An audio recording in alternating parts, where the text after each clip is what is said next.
নজর রাখবো পরবর্তী সংবাদে।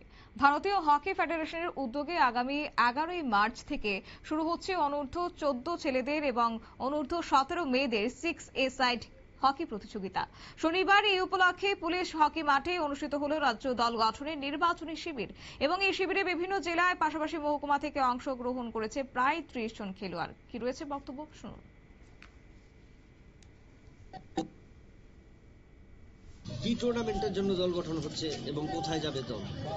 আমাদের হকি ইন্ডিয়ার গ্রাসরুট একটা ইউনিট আছে, সেই গ্রাসরুট থেকে আমাদের এই হকিকে ডেভেলপ করার জন্য বিশেষ করে বাচ্চাদের আন্ডার 14 এবং আন্ডার 15 এবং 17 মেয়েদের এই হকিটাকে ডেভেলপ করার জন্য আমরা আজকের এই সিলেকশন মিট।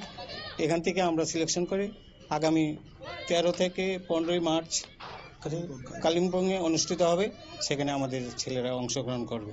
রাজ্য দল সম্পর্কে কতটুকু আশাবাদী, যেহেতু 6A সাইড টুর্নামেন্ট, তো সেখানে রাজ্য দলের খেলোয়াড়রা মাঠ পাচ্ছে না বা মাঠে অনুশীলন একটা সুযোগ তো থাকছে না, তো কতটুকু আশাবাদী সেখানে কালিম্পংয়ের মাঠে রাজ্য দলের খেলোয়াড়রা তুলে ধরতে পারবে নিজেদের?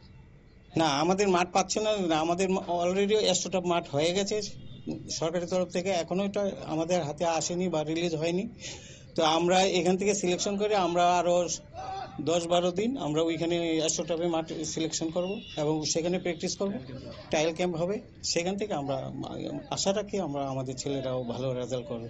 যেহেতু আপনারা শুনলেন ওনার বক্তব্য এবং মূলত অনূর্ধ্ব 14 এবং অনূর্ধ্ব 17 মেয়েদের 6A সাইড হকি প্রতিযোগিতা অনুষ্ঠিত হতে যাচ্ছে এবং সেই নিরিখে রাজ্যের খেলোয়াড়দেরকে সঙ্গে নিয়ে হকির উন্নয়ন ঘটানোই হচ্ছে মূল লক্ষ্য এবং যার কারণে এই প্রতিযোগিতার আয়োজন এবং শিবিরে বিভিন্ন জেলা এবং মহকুমা থেকে অংশগ্রহণ করেছেন মোট 30 জন খেলোয়াড়। নিয়ে নিচ্ছি ছোট্ট একটি বিজ্ঞাপন বিরতি, সঙ্গে থাকুন।